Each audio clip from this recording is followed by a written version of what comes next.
que acontece quando uma mulher descobre que o seu marido bilionário está a traí-la? E se ela estiver grávida de 6 meses do seu primeiro filho, o tão aguardado herdeiro de uma fortuna colossal? A maioria confrontaria o marido, choraria ou chamaria um advogado. Mas Isabella Sterling não é como a maioria das mulheres. Quando encontrou o marido, Alexander, a jantar com o amante no restaurante mais exclusivo de Manhattan, ela não gritou. Não atirou uma bebida. Ela sorriu, dirigiu-se à mesa deles e puxou uma cadeira. O que se seguiu não foi apenas um confronto. Foi uma aula magistral de guerra psicológica que arrasaria uma dinastia e deixaria um homem poderoso completamente humilhado perante o mundo. Esta é a história de como a graça silenciosa de uma mulher se tornou a sua arma mais devastadora. A vida de Isabella e Alexander Sterling era uma obra-prima meticulosamente curada. Para o mundo exterior, eram o auge da sociedade nova-iorquina. Alexander Sterling, o CEO de 38 anos da Sterling Global, um império imobiliário e tecnológico multigeracional, era devastadoramente atraente, astuto e dominava qualquer sala que entrasse. O seu nome era sinônimo de poder, o seu rosto presença regular na Forbes e na Time. Isabella, com 32 anos, era sua contraparte perfeita. Não era apenas bonita. Possuía uma elegância serena e um intelecto frequentemente subestimado. Historiadora de arte com diploma da Sorbonne, geria a Sterling Foundation, o braço filantrópico do império familiar, com eficiência discreta e paixão genuína. O casamento deles, com 5 anos de duração, era considerado uma fusão de iguais, ambição do novo mundo a encontrar a graça do velho mundo. O lar deles era uma cobertura imensa na Park Avenue, um testemunho de luxo minimalista com vistas panorâmicas para o Central Park. As suas paredes estavam adornadas com uma coleção de arte pessoalmente curada por Isabella, uma mistura de mestres impressionistas e artistas contemporâneos arrojados. Era um lar feito para aparecer em revistas e receber pessoas poderosas, um palco para a vida perfeita deles. E agora, a peça final dessa vida perfeita estava a encaixar-se. Isabella estava grávida de 6 meses de um filho, o futuro herdeiro da dinastia Sterling. O pai de Alexander, o formidável patriarca Charles Sterling, estava em êxtase. O conselho de administração estava tranquilizado. O legado estava assegurado. Mas dentro da gaiola dourada, o ouro começava a descascar. A mudança em Alexander foi subtil no início, uma erosão lenta da intimidade. Começou a trabalhar até mais tarde, com desculpas plausíveis, mas cada vez mais frequentes. Reuniões do conselho que se prolongavam, chamadas noturnas com o escritório de Tóquio, a resolver uma crise com a nova aquisição. Chegava a casa com um leve cheiro de um perfume desconhecido, algo floral e exótico, marcadamente diferente da fragrância subtil de sândalo e baunilha de Isabella. Culpava um cliente ou um colega. O telemóvel, que antes deixava casualmente na mesa de cabeceira, agora estava sempre no bolso ou virado para baixo. Atendia chamadas no escritório, com a porta firmemente fechada, a voz baixa e urgente. Quando ela entrava, ele encerrava a chamada abruptamente. É só o Julian a coordenar a gala, dizia ele, referindo-se ao seu sempre leal chefe de gabinete. Mas os olhos dele não encontravam bem os dela. Isabella não era tola. Tinha sido criada num mundo onde os casamentos eram frequentemente alianças estratégicas, e a infidelidade um segredo sujo e silencioso. Mas acreditava que eles eram diferentes. O deles começara com uma faísca genuína, um encontro de mentes numa inauguração de galeria onde debateram os méritos de Roto durante 1 hora. Ele perseguiu-a implacavelmente, encantado pelo seu espírito e pela recusa em se impressionar apenas com seu nome. Prometeu-lhe uma parceria, uma vida de paixões partilhadas, não apenas bens partilhados. A gravidez deveria ter sido o momento de união suprema deles. Nos primeiros meses, Alexander estava atento, quase reverente. Colocava a mão na barriga ainda lisa dela, com um olhar de admiração no rosto. O nosso filho, Izzy, sussurrava ele. Vai mudar o mundo. Mas à medida que a barriga crescia, também crescia a distância entre eles. Os gestos amorosos tornaram-se mecânicos. Os elogios soavam ensaiados. O frio começou a instalar-se. A primeira pista concreta surgiu sob a forma de um extrato do cartão de crédito. Isabella geria as finanças pessoais deles, uma tarefa que Alexander achava aborrecida. Entre os encargos da gala anual da fundação e um berço feito por encomenda, estava um gasto de $75.000 numa joalharia boutique. Ela nunca tinha ouvido falar da Sarafenes Atelier. Não era o aniversário dela. Não era o aniversário de casamento. Quando ela lhe perguntou casualmente sobre isso, ele congelou por uma fração de segundo antes de se recompor. Ah, isso, disse ele, acenando com a mão de forma despreocupada. É um presente para minha mãe. O aniversário dela é no próximo mês. Quis comprar algo especial. Era uma mentira perfeita. Plausível, até atenciosa. Exceto por um pequeno detalhe. Isabela já tinha comprado o presente de aniversário da sogra. Uma primeira edição rara de um livro que ela e Alexander tinham discutido semanas antes. Ele esquecera-se da mentira. Tão suave, ainda assim, tão desajeitada, era como um caco de vidro no coração dela. Ela não o confrontou. A mente treinada para analisar as subtilezas da arte e da história começou a ver os padrões. As noites fora, as chamadas secretas, o perfume fantasma, o presente extravagante e inexplicável. Eram pinceladas num retrato de engano. Chorar ou gritar não adiantaria. Só lhe daria a oportunidade de mentir mais, de a manipular, de lhe chamar hormonal e emocional devido à gravidez. Não. Se Alexander estava a jogar um jogo, ela aprenderia as regras e jogaria melhor. Não seria a esposa grávida histérica. Seria uma Sterling. E os Sterlings não perdem.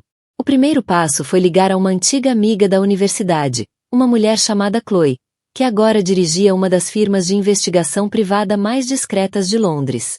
Chloe, disse Isabela, a voz firme e calma, sentada no seu escritório banhado pelo sol com vista para a cidade. Preciso da tua ajuda com um assunto delicado. Requer a máxima discrição. Para ti, Easy. Tudo. A voz de Chloe voltou quente, mas profissional. O que se passa? Preciso de saber sobre uma joalharia chamada Sarafene Atelier na cidade, e preciso de saber com quem o meu marido se está a encontrar. Houve uma pausa do outro lado da linha. Chloe conhecia bem Isabela para entender a gravidade do pedido. Vou pôr a minha melhor pessoa nisto, uma especialista em análise de portfólio conjugal. Terás as tuas respostas em breve. Enquanto esperava, Isabela desempenhou o seu papel na perfeição. Era mãe expectante e radiante. Participava em almoços de caridade, discutia paletas de cores para o quarto do bebê com a sogra e sorria amorosamente para o marido nas aparições públicas. Até falou sobre a gala da Sterling Foundation, o maior evento do ano, que se aproximava rapidamente. Alexander, querido, disse ela uma noite enquanto ele afrouxava a gravata. Estava a pensar no plano de mesas para a gala. Devíamos pôr o Marcus Thorne na nossa mesa? Sei que a empresa dele é uma concorrente importante, mas pode ser um bom movimento político. Alexander mal levantou os olhos do telemóvel. Thorne? Não, absolutamente não. Mantém-no o mais longe possível de mim. Ele é uma cobra. ChatGPT Said. O veneno na voz dele foi surpreendente. Isabela arquivou essa informação. Marcus. As imagens eram granuladas, tiradas com uma lente de longo alcance, mas os sujeitos eram inconfundíveis. Alexander, a rir e animado de uma forma que ela não via há meses, e com ele, uma mulher. Ela era deslumbrante de uma forma feroz e ostensiva, que contrastava com a beleza serena de Isabela. Cabelos escuros e longos, traços marcantes, um guarda-roupa que gritava luxo e ousadia. O relatório identificava-a como Sarafina Dubois, uma empresária de 30 anos dona de uma galeria de arte vanguardista em Chelsea. E, como Chloe descobriu com alguma investigação, proprietária de um pequeno e exclusivo estúdio de joalharia, Sarafenes Atelier. As fotos documentavam os encontros, almoços em bistros discretos mas sofisticados, bebidas noturnas em bares sombrios de hotéis, uma escapadela de fim de semana para um hotel boutique nos Hamptons. Uma viagem que Alexander afirmara ser um retiro corporativo. A fotografia mais condenatória mostrava Alexander a prender um colar no pescoço de Sarafina. Era uma peça de tirar o fôlego, uma cascata de diamantes negros e um único rubi enorme. O colar de $75.000. Mas foi o relatório que fez o sangue de Isabela gelar. Sarafina Dubois não era apenas uma galerista. Antes de abrir a galeria, teve uma breve mas notável carreira em estratégia corporativa, trabalhando numa empresa especializada em aquisições hostis. E, segundo a fonte de Chloe, ela estava em contato discreto com vários executivos da Thor Industries, a empresa de Marcus Thorne, o maior rival de Alexander. Subitamente, tudo fez sentido. Aquilo não era apenas um caso escandaloso. Era algo muito mais perigoso. Sarafina não era apenas uma amante. Era uma predadora corporativa. Não queria o coração de Alexander. Queria a sua empresa. E ele, cego pela luxúria e arrogância, estava a conduzi-la diretamente pelos portões da frente. A dor foi imensa. Um golpe físico que a deixou sem fôlego. Não era apenas a traição dos votos matrimoniais, mas o total desprezo pela família, pelo futuro, pelo filho ainda por nascer. Ele estava a arriscar tudo o que tinham construído por uma mulher que estava ativamente a tramar a sua queda. Isabela levantou-se e dirigiu-se à janela do chão ao teto. Colocou a mão protetora sobre a barriga inchada. As lágrimas que recusara chorar vieram agora, não como uma tempestade histérica, mas como trilhos quentes e silenciosos no rosto. Estava a lamentar o homem que pensava ter casado, a vida que pensava que tinham. Mas à medida que o sol se punha sobre Manhattan, pintando o céu em tons de laranja e púrpura, o luto começou a cristalizar em algo mais duro, mais frio, determinação. Ela não deixaria que aquela mulher destruísse o legado da sua família. Não deixaria que a loucura de Alexander arruinasse o direito de nascença do seu filho. Ele fez a sua jogada. Sarafina fez a dela. Agora era a vez dela jogar. O plano começou a formar-se, não num surto de raiva, mas como uma estratégia lenta e calculada. Um divórcio público seria confuso, feio e podia dar a Sarafina o caos de que precisava para ajudar Marcus Thorne a avançar. Um confronto privado seria recebido com mentiras e negação. Não. A humilhação teria de ser tão pública quanto a vida deles, e tão íntima quanto a traição dele. Tinha de ser uma declaração, um movimento tão ousado que o deixaria impotente. O relatório da detetive mencionava o local de encontro favorito deles. L'Etoile, um restaurante tão exclusivo que nem tinha número público. Era onde os verdadeiros titãs da cidade faziam negócios e conduziam os seus casos, crentes numa privacidade absoluta. Alexander e Sarafina jantavam lá todas as terças-feiras. A próxima terça-feira era dali a 5 dias. Isabela limpou as lágrimas, a expressão endurecida numa máscara de pura determinação. Pegou no telefone, mas não ligou a um advogado.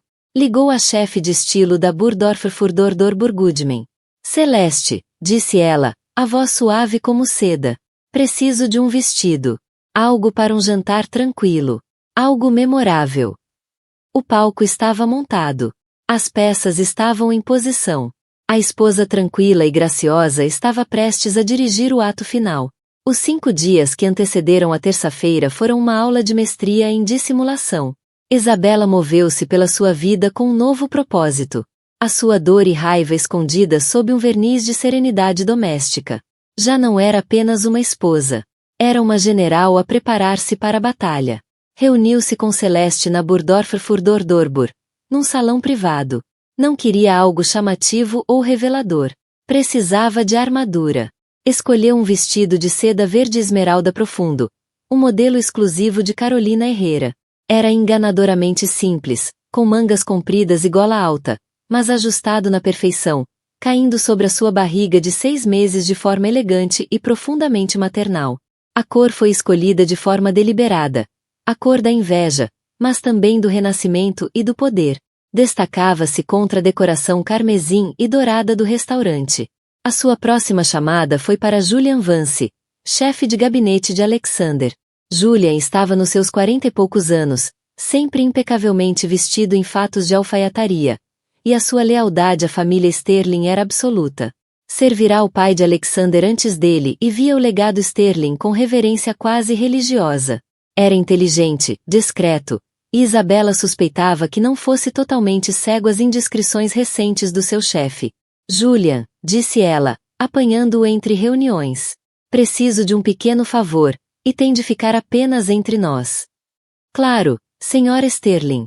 Qualquer coisa. Preciso de ver a versão final do acordo pré-nupcial que o Alexander e eu assinamos. Houve uma ligeira hesitação. Está tudo bem? Está tudo bem, respondeu ela, a voz plácida. Estou a tratar do nosso planeamento patrimonial para o bebê e o meu advogado precisa de rever uma cláusula. É só papelada aborrecida. A mentira era suave, corporativa e credível. Julian, sempre eficiente, enviou uma cópia digital segura para o e-mail privado dela dentro da hora. Nessa noite, Isabela não a leu. Já sabia o que continha. O seu próprio pai, um patriarca astuto de uma família de velha guarda, tinha insistido numa cláusula particularmente robusta sobre infidelidade. Uma que Alexander, na sua arrogância apaixonada, mal lera antes de assinar, 5 anos antes. A cláusula era uma fortaleza à prova de bala no caso de adultério comprovado, especialmente durante a gestação de um herdeiro designado. O controlo das ações de Isabela na Sterling Global, um bloco significativo sem direito a voto que lhe foi atribuído no casamento, tornar-se-ia imediatamente em ações com direito a voto. Além disso, ganharia 2 assentos no conselho da Sterling Foundation e controle unilateral de um fundo fiduciário substancial criado para os seus futuros filhos. Era uma opção nuclear que o pai dela implementara, esperando que ela nunca tivesse de a usar. Em vez de ler o pré-nupcial, passou a noite a investigar. Mergulhou em todos os artigos, relatórios financeiros e rumores que conseguiu encontrar sobre Marcus Thorne e Sarafina Dubois. Isabela ouviu mais do que falou, conduzindo a conversa com perguntas subtis. Vi a galeria mais fascinante em Chelsea no outro dia. Comentou para um grupo que incluía a esposa de um importante banqueiro. A Galeria Dubois. A proprietária, Sarafina, parece ter explodido na cena artística. Tão ambiciosa. Uma das mulheres, uma notória fofoqueira chamada Beatrice, mordeu a isca imediatamente. Ambiciosa é uma forma de dizer, resmungou ela. Escaladora social é outra. Ela tem sido vista por todo lado com toda a gente. No ano passado era com um duque europeu. Agora parece ter os olhos postos no mundo corporativo. Ouvi dizer que é muito próxima de Marcus Thorne. Mesmo? Perguntou Isabela, com uma expressão de leve curiosidade. Oh, sim, continuou Beatrice, encantada por ser o centro das atenções. Meu marido diz que o Thorne está a usá-la como consultora social. Todos sabemos o que isso significa. As peças não estavam apenas a encaixar. Estavam a formar um mosaico de conspiração. Sarafina era a arma de Thorne, apontada diretamente ao coração da Sterling Global. Na segunda-feira, véspera do jantar, Isabela fez os preparativos finais. Agendou um horário para cabelo e maquilhagem para a tarde seguinte. Deixou o vestido esmeralda estendido, junto com um par de manolos de salto baixo. E o colar de pérolas simples que a sua avó lhe tinha dado. Era um visual clássico, irrepreensível. O seu movimento final e mais crucial foi marcar uma reunião para quarta-feira de manhã, o dia depois do jantar. Enviou um único e-mail encriptado a partir de uma conta privada. Não foi dirigido ao seu advogado. Foi para Charles Sterling, o seu sogro. A linha de assunto era simples. Assunto urgente de família sobre o futuro da empresa. Pediu uma reunião no escritório privado dele, a sós. Charles, um homem que não desperdiçava tempo com trivialidades, confirmou em minutos. 9 horas. Com isso, o tabuleiro de xadrez estava montado. Todas as peças em posição. Tinha as provas do detetive. Tinha confirmação da ligação de Sarafina a Thorne. Tinha respaldo legal através do pré-nupcial. E tinha audiência com o único homem que poderia derrubar Alexander sem destruir a empresa. O pai dele. O jantar no Letoal não seria o início da guerra. Seria o checkmate. Essa noite, Alexander chegou tarde outra vez. Parecia cansado, mas energizado. Uma combinação estranha que ela agora compreendia. Provavelmente vinha diretamente de Sarafina. Trazia um pequeno ramo de rosas brancas. Para ti, Izzy, disse ele, beijando-lhe a face. O perfume daquela outra mulher impregnava o casaco. Estava a pensar em ti e no nosso menino. Isabela aceitou as flores com um sorriso suave. Sustentou o olhar dele, o coração um bloco de gelo. Obrigada, querido. São lindas. Por dentro, gritava. A hipocrisia era tão profunda que parecia surreal. Ele ali, oferecendo uma amostra do seu suposto afeto enquanto desmontava ativamente a vida deles. E punha em risco o futuro do filho. Estás bem? Perguntou ele, um lampejo de algo, culpa? Preocupação? Nos olhos. Estás calada. Apenas um pouco cansada, respondeu, pousando uma mão sobre a barriga. O bebê tem estado a mexer o dia todo. É forte. Deixou as palavras pairar no ar. Um lembrete subtil do que ele estava a trair. Ele assentiu. O lampejo de culpa desapareceu, substituído pela habitual confiança despreocupada. É um Sterling. Claro que é forte. Isabela foi para a cama cedo, alegando cansaço. Mas não dormiu. Ficou acordada, a olhar para o escuro, a mente calma e límpida. Não sentia medo, apenas uma clareza profunda e arrepiante. Não era a vítima desta história. Era a juíza. Era ela quem decidiria como terminaria. Pensou na mulher que fora há 5 anos. A historiadora de arte esperançosa que se apaixonara por um bilionário carismático. Acreditara em contos de fadas. Agora sabia melhor. A vida não era um conto de fadas. Era um jogo de poder. E ela estava prestes a mostrar a todos, sobretudo ao marido, que sabia como vencer. A terça-feira à noite chegou com o ar fresco e nítido do outono nova-iorquino. Letoal ficava numa rua discreta no East 60S. A entrada marcada apenas por uma estrela de latão polido numa porta de mogno. Não havia letreiro. Ou sabias que existia, ou não. Era um santuário para a elite da cidade, onde a privacidade era o item mais caro do menu. Às 20 horas, Alexander Sterling e Sarafina Dubois estavam sentados na melhor mesa da casa. Um recanto reservado, com estofos de veludo carmesim. Oferecia uma vista dominante da sala de jantar, mantendo-se envolto em sombras íntimas. Para qualquer observador, pareciam um casal de poder supremo. Alexander, impecavelmente vestido num fato feito por medida da Tom Ford, inclinava-se para frente. A atenção totalmente nela. Sarafina era uma visão em preto, num vestido justo e elegante, ao mesmo tempo sensual e refinado. Ao pescoço, brilhava o colar de diamantes negros e rubi, uma peça ousada e marcante contra a pele. Riam-se, partilhando uma garrafa de Bordeaux vintage que custava mais do que a renda mensal de muita gente. Alexander sentia uma adrenalina que não sentia há anos. Com Sarafina, não era apenas marido ou CEO preso ao legado. Sentia-se um conquistador. Ela desafiava-o, excitava-o, e a ambição dela espelhava a dele. Estava completamente cativado, totalmente alheio a ser uma mosca presa numa teia altamente sofisticada. A proposta final pela aquisição da Omnicore entra amanhã de manhã, murmurou ele, voz baixa. O Thorne não tem ideia do nosso número final. Vamos esmagá-lo. Sarafina sorriu, um sorriso lento, predador. Tomou um gole de vinho. Não tenho dúvida, querido. Tu consegues sempre o que queres. Discretamente, olhou para o relógio. Tinha uma chamada marcada com Marcus Thorne às 22 horas para lhe dar exatamente esse número. Às 20h15, a porta de mogno do Letoal abriu-se. Um silêncio caiu sobre a frente do restaurante quando Isabella Sterling entrou. Era a personificação da graça. O vestido verde esmeralda flutuava em torno dela, um respingo de vida vibrante na sala suavemente iluminada. As pérolas brilhavam com suavidade ao pescoço. O cabelo estava preso num chignon elegante, e a maquilhagem era subtil, realçando os olhos luminosos. Não estava apenas grávida. Estava régia, uma Madonna a carregar o herdeiro de uma dinastia.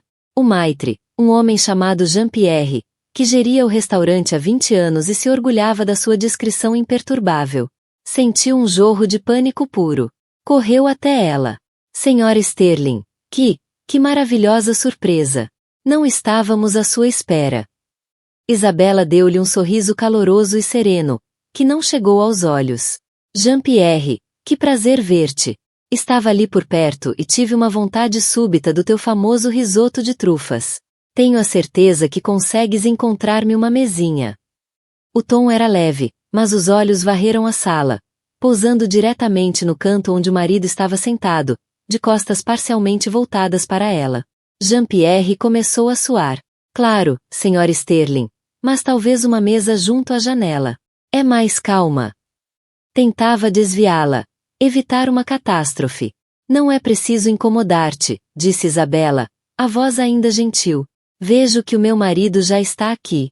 Que coincidência adorável. Vou simplesmente juntar-me a ele. Antes que Jean-Pierre pudesse protestar, ela começou a andar. A travessia da sala pareceu uma eternidade. Todos os olhos estavam nela. O zumbido baixo das conversas esmoreceu. As pessoas que a reconheceram, e naquela sala, todos a conheciam, ficaram imóveis, talheres suspensos no ar. Cheiravam sangue. Aquilo era melhor que teatro. Isabela chegou à mesa. Não parecia zangada. Não parecia histérica. Sorriu, um sorriso social brilhante mais aterrador do que qualquer grito. Alexander, querido, disse ela, a voz audível na sala subitamente silenciosa. Que surpresa encontrar-te aqui. Não sabia que tinhas um jantar de negócios esta noite. Alexander ficou mudo.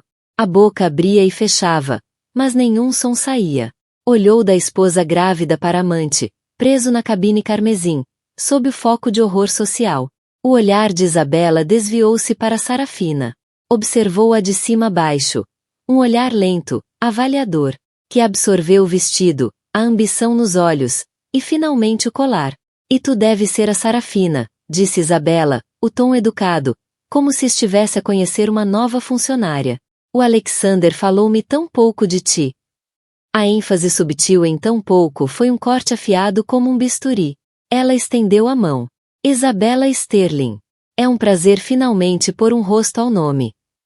Sarafina, forçada ao papel de associada de negócios, não teve escolha senão aceitar a mão oferecida. O aperto de Isabela era firme, a pele fria. Prazer em conhecê-la, conseguiu dizer Sarafina, a voz tensa.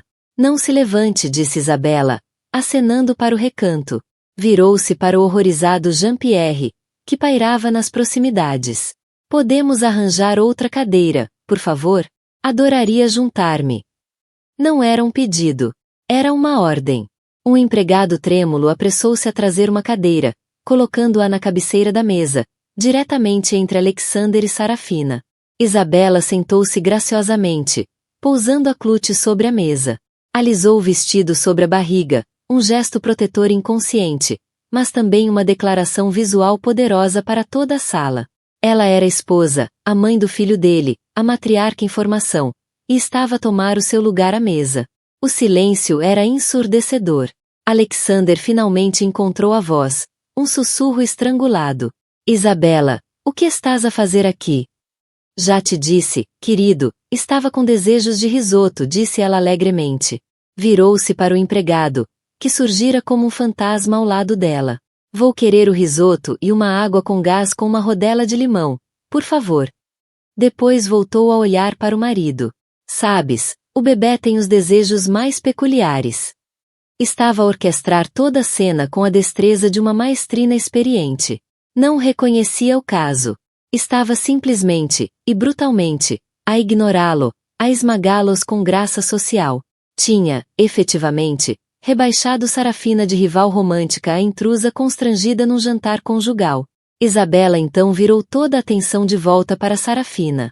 Esse colar é magnífico, disse, os olhos cintilando. Diamantes negros são tão maravilhosamente dramáticos. O Alexander tem um gosto tão específico. Fez uma pausa, deixando as palavras assentar. Na verdade, parece notavelmente semelhante a um design que vi num catálogo da família. Uma joia herdada dos Sterling. Acredito que se chamava Rubi do Crepúsculo, encomendado pelo bisavô de Alexander. Claro, este deve ser uma interpretação moderna. O original seria demasiado valioso para usar no dia a dia. A mão de Sarafina foi instintivamente até ao colar. A implicação era clara e devastadora. Isabela sugeria que o presente único e caro que ela usava era ou uma cópia barata de uma joia da família ou, pior, uma peça real que Alexander tinha roubado para dar à amante. Ela transformará o símbolo do caso deles numa marca de vergonha. Alexander sentiu uma onda de náusea. O colar não era uma relíquia da família, mas ele tinha dito a Sarafina que era. Inventando uma história para dar mais significado ao presente, para ligá-la a ele com história e legado. Isabela sabia, Ou estava a fazer uma aposta brilhantemente cruel? De qualquer forma, estava exposto como traidor e mentiroso com uma única e elegante frase. Olhou para Sarafina. O rosto dela estava pálido, os olhos a arder com uma mistura de fúria e humilhação. Ela percebia exatamente o que estava a acontecer. Estava a ser publicamente descartada, reduzida a um clichê vulgar.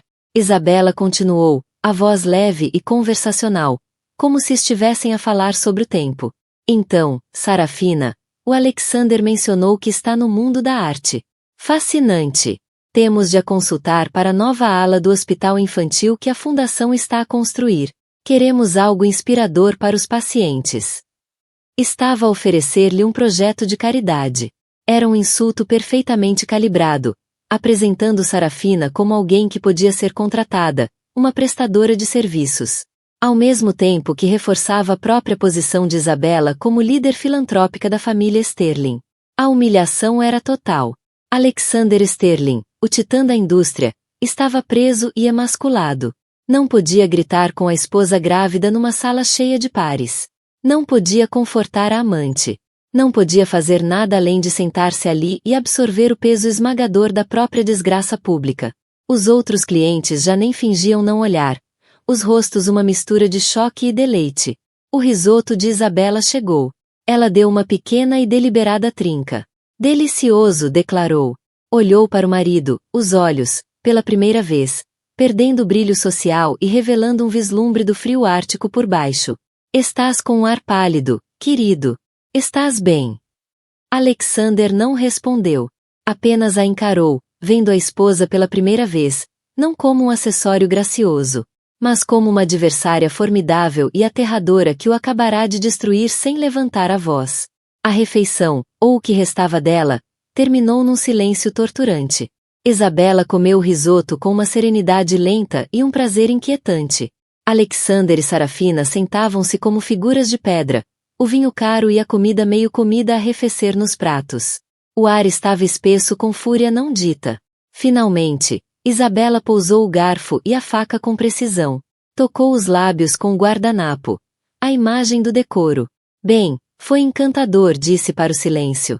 Levantou-se, os movimentos fluidos e deliberados. Querido, apanhe um táxi. Vocês os dois terminem a vossa reunião. Deu a Alexander um beijo conjugal frio na face. Uma afirmação final do seu papel público. Depois, com um leve aceno indiferente para Sarafina, virou-se e foi-se embora. A sua saída foi tão graciosa e devastadora quanto a entrada. Toda a sala de jantar a acompanhou com os olhos. Um suspiro coletivo de tensão libertada a percorrer o espaço.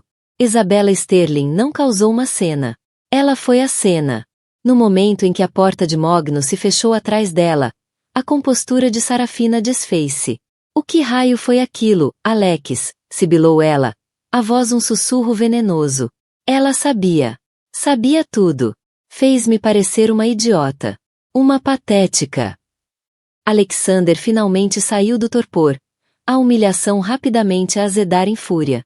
Baixa a voz, rosnou ele, atirando o guardanapo para a mesa. Achaste que eu queria isto? Foi um ataque calculado. Uma armadilha. Ela chamou o meu colar de cópia. Os olhos de Sarafina arderam. Ofereceu-me um trabalho de caridade. Tens ideia de quão humilhante foi isso? Sim, tenho alguma ideia, retrucou ele, a voz a subir. Ele era quem acabará de ver o seu mundo ser detonado em público. Atirou várias notas de $100 para a mesa, sem sequer olhar para a conta. Vamos. A viagem de carro até o apartamento de Sarafina foi um vórtice de raiva tóxica. Atacaram-se mutuamente. A ilusão do romance perfeito e poderoso a desintegrar-se em acusações feias. Como pudeste ser tão descuidado? Como é que ela sabia que estaríamos lá? Exigiu Sarafina. Não te atrevas a pôr isto em cima de mim. É tanto culpa tua quanto minha. Tu e a tua ambição. Sempre a pressionar. A minha ambição? Ela riu, um som amargo e cortante. Tu adoravas a minha ambição há 5 minutos. Não tentes fazer-me parecer a vilã aqui, Alexander. Tu é que és casado. Tu é que mentiste sobre aquele colar ridículo. Ele deixou-a no prédio dela com um chiar de pneus. A discussão ficou sem resolução, o ar denso com o cheiro da traição e do fracasso. Enquanto se afastava, a raiva por Sarafina já estava a ser eclipsada por uma onda de fúria dirigida a Isabela. A mulher quieta, solidária, previsível que ele pensava conhecer acabará de revelar um lado completamente estranho e aterrador. Ela não o tinha apenas confrontado. Ela o havia estrategicamente desmembrado. Alexander entrou furioso na cobertura da Park Avenue, pronto para a gritaria da sua vida. Encontrou Isabela na sala de estar, calmamente a beber uma chávena de chá de camomila. Já não usava o vestido esmeralda. Trocara por um simples robe de cachemira cor creme. Ela levantou os olhos quando ele entrou, a expressão plácida. Chegaste cedo, disse calmamente. A represa da raiva dele rompeu. O que raio foi aquilo, Isabela? Que exibição teatral repugnante foi aquela? Tens ideia do que acabaste de fazer? Tenho sim, respondeu ela, a voz perdendo a suavidade e ganhando um tom de aço. Acredito que revelei a verdade de um modo do qual tu não podias escapar com mentiras, embora tenho a certeza que vais tentar. Humilhaste-me. Fizeste um espetáculo da nossa vida privada diante de toda a gente. Isabela pousou a chávena com um leve clique. Finalmente levantou-se, enfrentando-o. Pela primeira vez, ele viu a profundidade da fúria fria nos olhos dela. A mulher gentil e compreensiva que ele sempre tomou como garantida tinha desaparecido. No lugar dela, estava uma estranha. Tu, disse ela, a voz perigosamente baixa.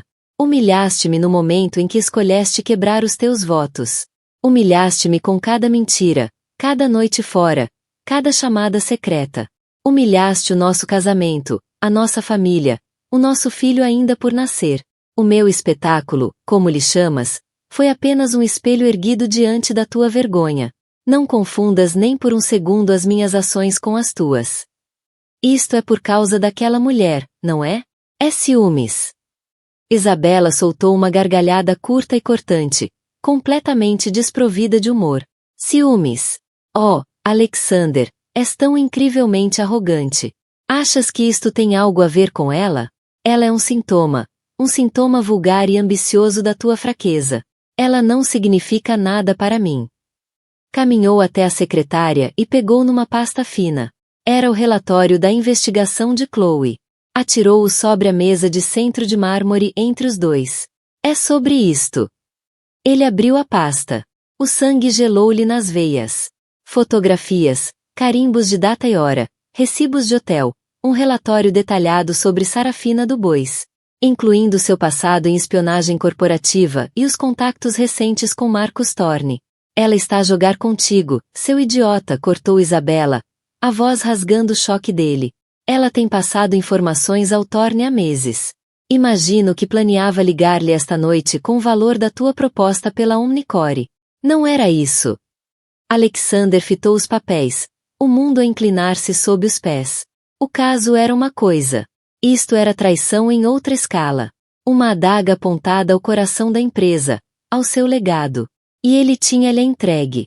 Sentia-se um idiota. Um tolo colossal e patético. Eu não sabia, balbuciou, a raiva a desaparecer, substituída por um pavor nauseante. Não, concordou Isabela, a voz impiedosa. Não sabias, porque não estavas a pensar com a cabeça. Estavas tão envolvido na tua fantasiosa sordidez que não viste a víbora na tua cama. Puseste esta empresa, a obra da vida do teu pai, a herança do teu filho em risco. Por quê? Por ela. Ele afundou-se no sofá. O peso total do seu erro catastrófico a esmagá-lo. Tinha sido manipulado, usado e completamente comprometido.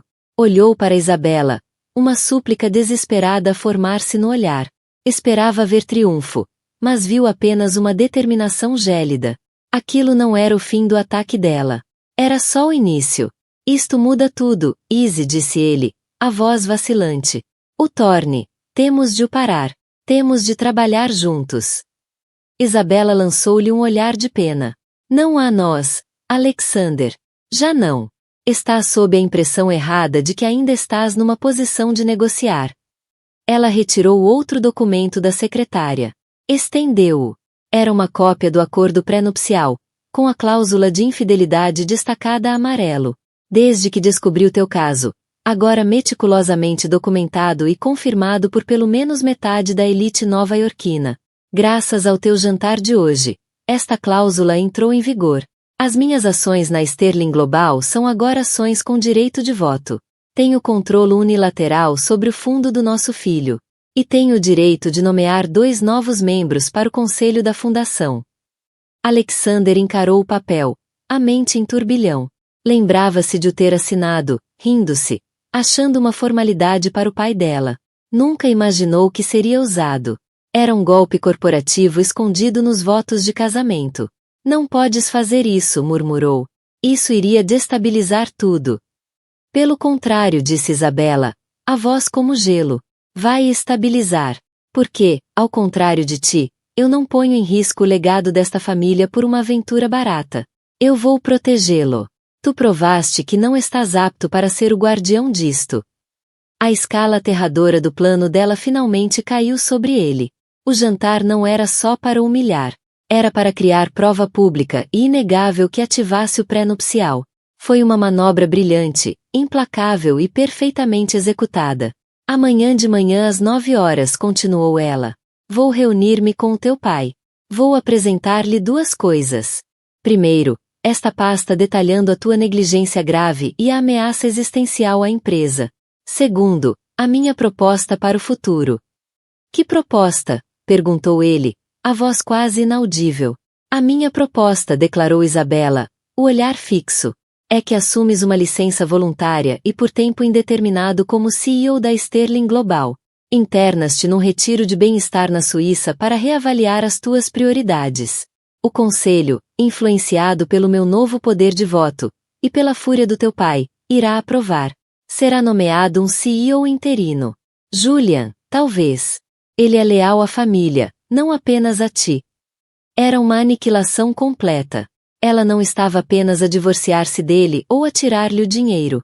Estava a arrancar-lhe a identidade, o poder, o trono. Estava a exilá-lo. Olhou para a mulher à sua frente.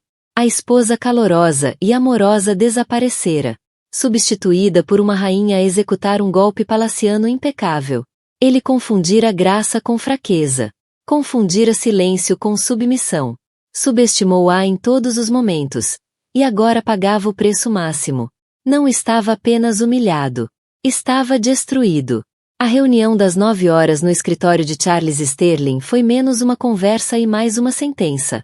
O escritório era um templo ao poder corporativo, madeira escura, livros de capa de couro, e uma vista do 80º andar que fazia o mundo parecer pequeno e conquistável. Charles, um homem nos seus 60 e poucos com os traços aguçados do filho, moldados numa máscara mais austera e implacável, estava atrás da secretária enorme. Já tinha lido a pasta que Isabela enviará por correio seguro 1 hora antes. O rosto era granito. Isabela, vestida com um simples mas impecável fato azul marinho, sentou-se diante dele. Não apresentou o caso com emoção ou histeria. Apresentou os factos com a precisão fria e objetiva de uma advogada empresarial. Determinou o caso. Explicou o caso extraconjugal de Alexander, a ligação de Sarafina a Marcus Thorne, e o perigo iminente para a aquisição da Omnicore. Terminou deslizando uma cópia do acordo pré-nupcial ativado sobre a secretária. Ele tornou-se uma responsabilidade para a família e para a empresa, declarou com simplicidade. O seu discernimento está comprometido. Ação imediata é necessária. Charles ficou em silêncio por um longo tempo, os dedos em cúpula sobre a boca. Era um homem que valorizava 2 coisas acima de tudo, legado e controlo. O filho ameaçava ambos. O caso foi uma desonra privada, disse por fim. A voz um murmúrio grave. Mas a espionagem corporativa é pecado capital.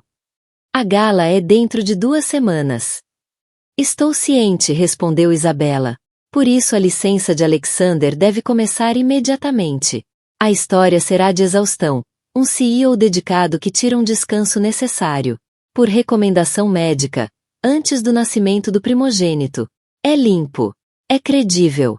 E eu presidirei a gala ao teu lado. Apresentaremos uma frente unida pela família. Charles olhou para sua nora, vendo-a verdadeiramente pela primeira vez.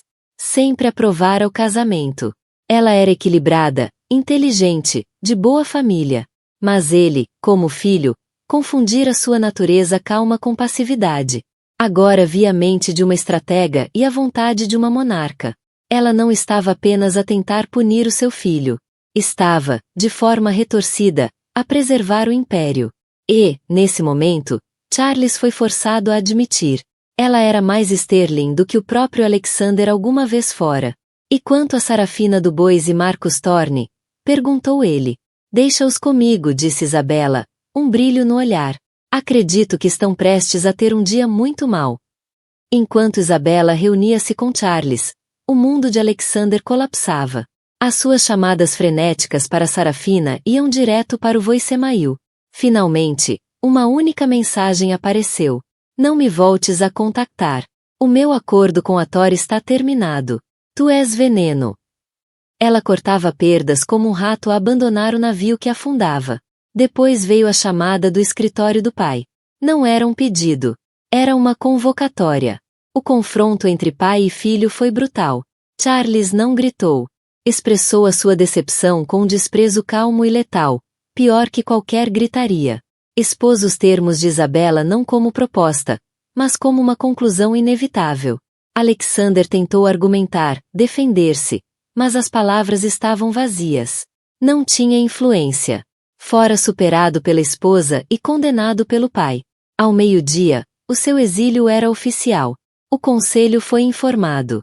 O comunicado de imprensa redigido. Alexander Sterling, o rei do mercado imobiliário de Nova York, estava fora. O movimento seguinte de Isabela foi cirúrgico.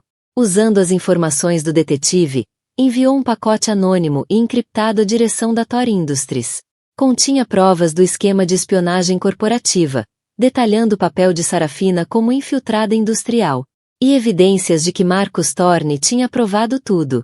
Incluiu uma sugestão subtil de que essa informação poderia muito bem chegar a SEC. Thorne, implacável mas não estúpido, seria forçado a fazer uma limpeza interna para evitar uma investigação federal. A carreira de Sarafina como arma corporativa chegava ao fim. A sua galeria, financiada por homens poderosos que agora queriam longe, murcharia e morreria em menos de um ano. Isabela desmantelou a rival sem voltar a pronunciar o nome dela. 2 semanas depois, realizou-se a gala da Sterling Foundation. Foi o evento social da temporada, e o súbito afastamento de Alexander era o tema principal nas conversas. A esposa silenciosa tornará-se uma rainha. E o seu reinado estava apenas a começar. No mundo dos poderosos, a traição é muitas vezes apenas mais um movimento no tabuleiro de xadrez. Mas o que acabamos de testemunhar é a história de uma rainha que se recusou a ser um peão. A jornada de Isabela Sterling não foi sobre vingança. Foi sobre recuperação. Ela recuperou o seu poder, a sua dignidade e o futuro da sua família. Não com gritos e ameaças, mas com inteligência, estratégia e uma vontade inquebrável. Ela lembra-nos que a verdadeira força nem sempre é a voz mais alta na sala, mas muitas vezes a mente mais silenciosa, aquela que vê o tabuleiro inteiro, enquanto os outros só veem o próximo movimento. O que achaste da jogada final de poder de Isabela? Ela foi justificada, ou a sua queda foi demasiado brutal? Deixa-nos a tua opinião nos comentários abaixo. Se adoras histórias de drama, intriga e empoderamento, não te esqueças de carregar no botão de gosto. Partilha este vídeo com alguém que apreciaria uma história de consequências épicas. E, mais importante ainda, subscreve o nosso canal para mais dramas da vida real que são mais estranhos do que a ficção. A tradução completa para português, Portugal, está concluída, mantendo tom e estilo idênticos. Tradução palavra por palavra sempre que possível. Correções gramaticais e pontuação adequadas. Nenhuma mudança de estrutura ou narrativa. Se precisares da versão em formato de documento, PDF, legendagem para vídeo, ou outro idioma, estou à disposição. Desejas que compile tudo num ficheiro?